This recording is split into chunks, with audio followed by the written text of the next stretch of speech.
Peugeot. Année après année, la deuxième marque préférée des Français arbore le lion fier sur un capot. Les Peugeot étaient des forgerons qui n'auraient jamais imaginé être à la tête d'un empire automobile. 200 ans plus tard, leur blason est connu dans le monde entier. Néanmoins, aujourd'hui, les Peugeot sont devenus spectateurs de leur propre histoire. Après 2 siècles d'innovation, après avoir résisté à l'invasion nazie, comment une famille d'ouvriers qui refusait l'automobile en est-elle devenue l'un de ses pionniers? Et pourquoi aujourd'hui la marque au lion n'appartient plus à la famille Peugeot? Laissez-moi vous conter l'histoire fascinante et tragique de la dynastie Peugeot. Pour la suite de cette vidéo, je vais partager le micro avec mon équipe qui m'aide sur les recherches, sur l'écriture, sur l'illustration de cette histoire qui est incroyable. Allez, c'est parti. 1810. Plus de 20 ans après la Révolution, encore plongée dans les guerres napoléoniennes, la France se reconstruit. À Hérimoncourt, dans le Doubs, 2 frères sans histoire, Jean-Pierre et Jean-Frédéric Peugeot, reconvertissent leur humble moulin à grains. Ils en font un laminoir à acier. La machine écrase le métal brûlant entre 2 cylindres pour créer des lames de scie parfaitement plates et régulières. Le pari des 2 frères, cette France encore bouleversée, manque cruellement d'outillage fiable. Le pari était le bon, la demande explose. Les Peugeot maîtrisent déjà la force motrice de l'eau grâce à leur moulin. Ils savent produire en série. Le laminoir leur offre une montée en gamme immédiate. Des lames plus régulières, donc plus chères. Très vite, les Peugeot réinvestissent. Ressorts de montres, corsets, moulins à café, rubans d'acier pour la couture. Tout ce qu'on peut façonner avec de l'acier trouve sa place dans les ateliers. L'entreprise grandit et le nom Peugeot commence à résonner au-delà de la région. Les Peugeot cherchent alors un symbole qui incarnerait la qualité de leurs produits, le tranchant de leurs lames et la puissance de leurs machines. Ils choisissent donc le lion. C'est la naissance d'un logo légendaire.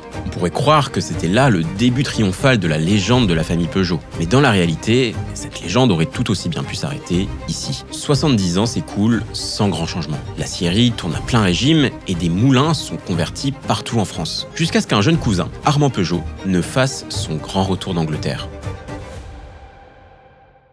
Armand Peugeot a passé une partie de sa vie à Leeds, en Angleterre, où il a vu l'importance de la bicyclette dans la vie quotidienne. Lors de la réunion des associés Peugeot du 6 juin 1885, il dit « Nous devons nous intéresser à la fabrication de vélocipèdes et de tricycles. » Pour accélérer la fabrication, il donne même à l'entreprise une partie de son jardin. Il lance alors le Français, un grand bi aux roues de 1,35 m. En moins de 5 ans, Peugeot passe de 0 à 11 000 vélos produits par an. Armand, c'est le visionnaire de la famille Peugeot. Et il observe une nouvelle révolution qui se prépare, plus grande encore que celle du vélo. Mais cette fois, c'est beaucoup plus difficile de convaincre sa famille. Armand a 39 ans, c'est un ingénieur issu de la prestigieuse école parisienne Centrale et il en est convaincu. L'avenir appartient aux machines sans chevaux, des carrosses propulsées par des moteurs à explosion. Le problème, son projet semble complètement fou. Dans les années 1890, moins de 200 voitures circulent en France. Et c'est normal, les routes sont de simples chemins de terre. Pour acheter de l'essence, il faut aller en pharmacie. Et pour acheter une voiture, compter 10 ans de salaire d'ouvrier. Alors, pour la famille Peugeot, c'est de la pure folie. Pourquoi brûler tout ce cash sur un nouveau projet coûteux alors que les vélos rapportent gros? Alors Armand prend une décision radicale. En 1896, il claque la porte et emporte ses brevets avec lui. Il fonde donc sa propre société, la Société des automobiles Peugeot, au capital de 800 000 francs. Résultat, 2 Peugeot coexistent désormais. D'un côté, Automobile Peugeot d'Armand, de l'autre, les fils de Peugeot frères, fidèles au vélo et aux outils. Les deux se disputent les marchés, et bientôt devant les tribunaux. Pendant ce temps, Armand donne naissance à la toute première voiture Peugeot, le quadricycle type 3. Pour prouver sa fiabilité, Armand tente un coup d'éclat. Il s'élance à la vitesse folle de 18 km/h sur la course Paris-Brest-Paris. 2045 km sont parcourus sans accroc au volant de la Type 3. Le pari fonctionne, mais pourtant les débuts restent laborieux. De ce premier modèle, seulement 64 exemples seront produits. En 1892, c'est 29 voitures qui seront produites. En 1894, 40. En 1895, 72. En clair, les volumes restent dérisoires et les dettes s'accumulent. De l'autre côté, la famille jubile. Et ce qu'ils n'ont pas vu venir, c'est le retournement spectaculaire qui se prépare. Dans les années 1900, les moteurs deviennent plus fiables, les routes s'améliorent et l'essence se démocratise. Ces améliorations sont largement dues à l'américain Henry Ford qui a mené l'innovation avec sa Ford T. En plus de cela, une nouvelle clientèle émerge. Médecins, notaires, industriels, tous découvrent en cœur l'automobile. Le Le marché explose, le nombre d'automobiles double chaque année. 10 ans après avoir créé la Société des automobiles Peugeot, les commandes affluent. Armand avait raison. Tellement raison d'ailleurs que la demande le submerge. Il manque d'usines, il manque de trésorerie. De l'autre côté, la famille Peugeot roule sur l'or avec les vélos. Face à la concurrence de Renault et des constructeurs américains, une évidence s'impose. Divisé, affaibli. Les deux Peugeot ne doivent plus faire qu'un. La guerre familiale doit se terminer. Car une guerre bien plus grande commence. La guerre pour la conquête du monde de l'automobile. Dès 1910, la famille Peugeot unifiée produit en masse. La 201, la 202, l'automobile s'installe durablement dans le paysage français. Mais en 1914, tout s'arrête brutalement. La Grande Guerre éclate. Les hommes sont envoyés au front et les usines se vident. Peugeot risque de disparaître, mais les femmes prennent le relais. Elles investissent les ateliers de Sochaux. Fini les voitures, place aux obus et aux baïonnettes. L'entreprise survit en servant l'effort de guerre. Une fois la guerre terminée, Peugeot lance son modèle de cycle car, la quadrillette, une petite voiture économique de moins de 350 kg, 12 305 exemplaires produits. La marque sort renforcée de cette première épreuve. Mais 20 ans plus tard, c'est un test bien plus brutal qui l'attend. En 1940, l'Allemagne occupe la France. Les usines Peugeot tombent sous le contrôle nazi. Que faire ? Collaborer et sauver l'entreprise, ou bien résister et risquer sa vie ? Ou pire, l'exécution. La famille Peugeot choisit son camp. Plutôt mourir debout que vivre à genoux. Le sabotage commence. De l'ouvrier au patron, chacun s'ingénie à freiner la production. On donne la priorité aux vieilles machines peu efficaces. On provoque des pénuries de matières premières. On fabrique des pièces volontairement défectueuses. Avec l'aval discret de Jean-Pierre Peugeot, troisième du nom, des centaines d'actions de sabotage ralentissent les usines. Jusqu'à 6 véhicules sur 10 sortent avec un embrayage saboté. Une guerre de l'ombre menée au nez et à la barbe de l'occupant. Mais la fête ne pouvait pas durer éternellement. En 1944, les Allemands percent à jour la supercherie. La Gestapo arrête et déporte 6 directeurs. La perte humaine est terrible. C'est ce prix que Peugeot a dû payer pour sortir de cette guerre la tête haute. La guerre enfin finie, Peugeot va reprendre des couleurs, et pas qu'un peu. En 1948, le Salon de Paris découvre la 203. Robuste, familiale, emblématique. 560 000 exemplaires sont vendus. Puis c'est l'enchaînement. La 403 dépasse le million d'exemplaires en 1955. Puis vient la 404 qui conquiert l'Europe.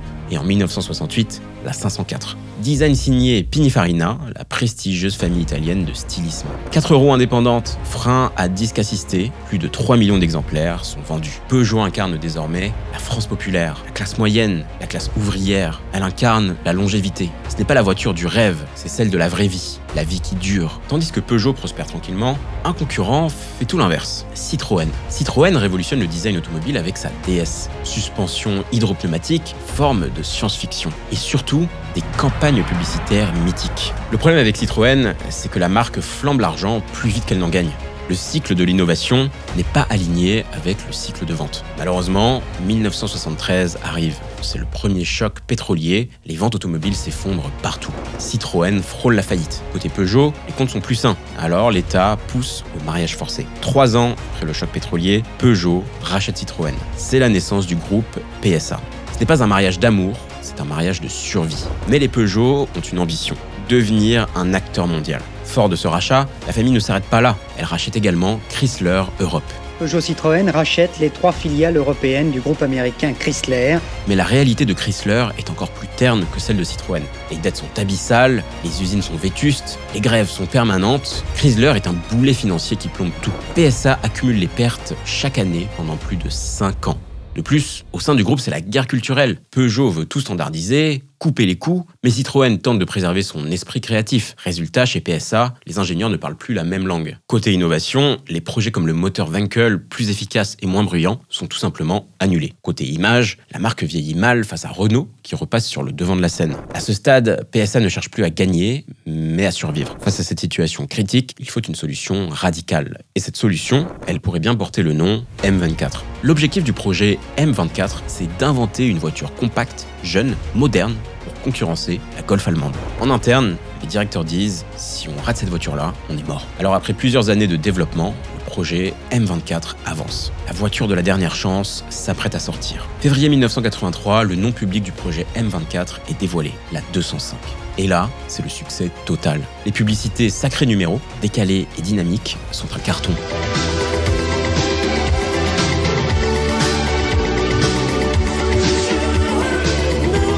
Sacré 205, j'aime ton numéro.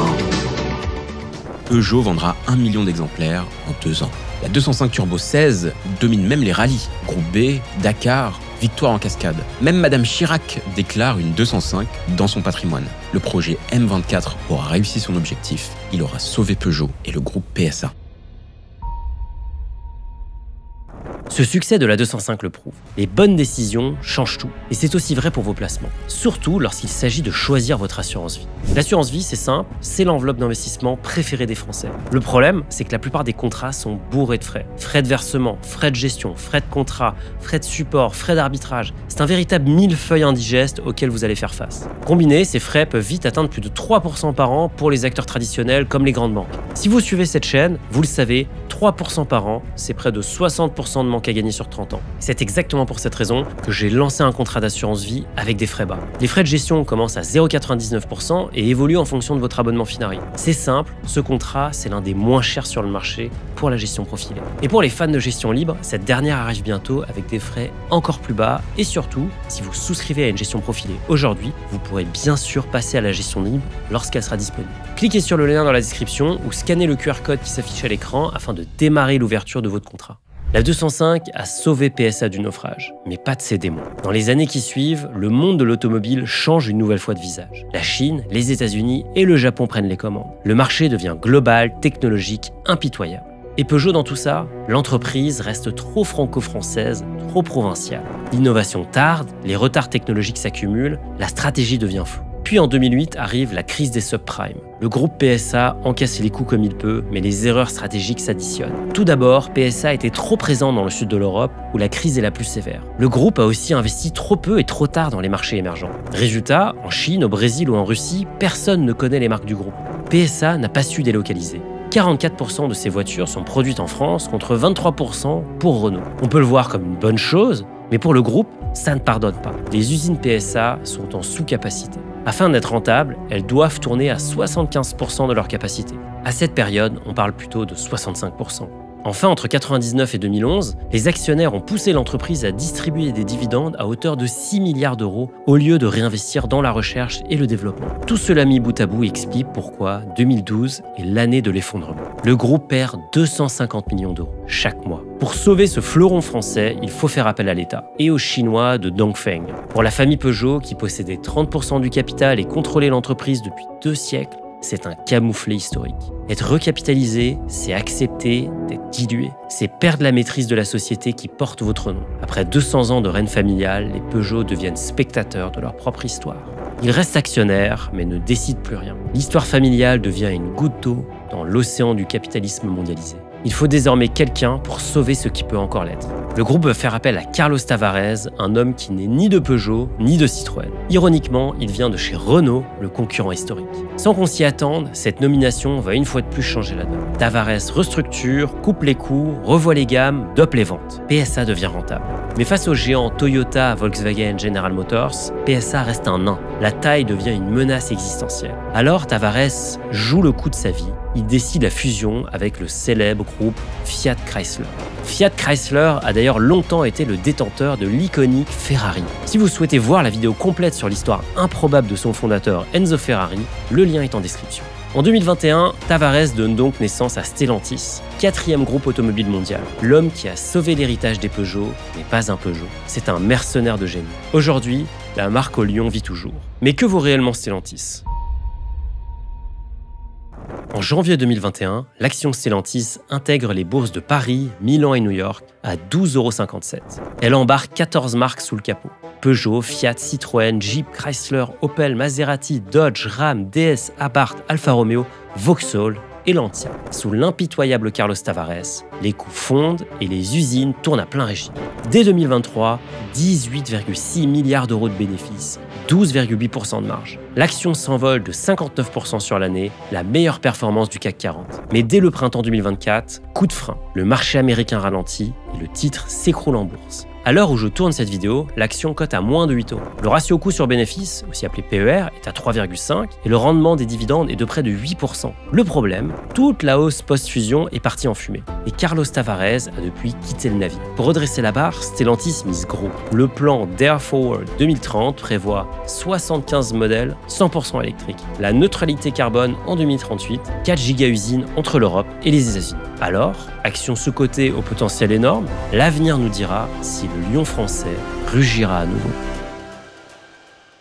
Hier encore, c'était la 3e fortune de France. Aujourd'hui, c'est un roi déchu qui trimballe les scandales médiatiques. Sorti de nulle part, on l'appelle l'ogre des télécoms. Mais vous le connaissez peut-être sous le nom du roi du levier. Son histoire, c'est celle d'un empire bâti à une vitesse record grâce à la dette et d'une chute tout aussi spectaculaire que son ascension. Alors comment un enfant de professeur des écoles a-t-il réussi à emprunter plus de 60 milliards d'euros pour créer un empire au pied d'argile? Laissez-moi vous conter l'incroyable épopée de l'entrepreneur boulimique Patrick Drahi.